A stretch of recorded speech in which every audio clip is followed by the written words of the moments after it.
បង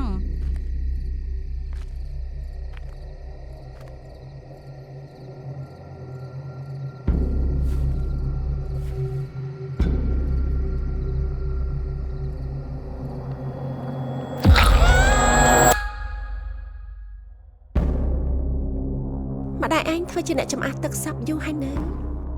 យូរហើយតាំងពីខ្ញុំនៅតូចឯងអត់ខ្លាចទេឯសារីឯងតាមម្ដាយទៅចំអះទឹកសັບរាល់ថ្ងៃមែនអត់និយាយទៅម៉ែវាពិតមែនអត់ដែលមនុស្សស្លាប់តែហៅនឹងត្រឡប់មកផ្ទះវិញ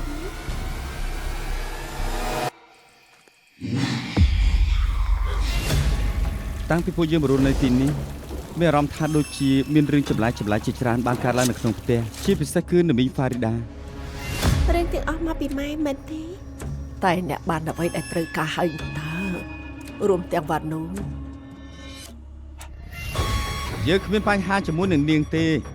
តែយើងមានជាមួយនាងនោះចង់ដឹងថានាងជំពាក់យើងប្រមាណណា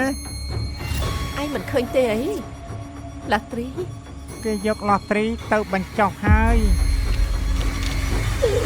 ចេញទៅ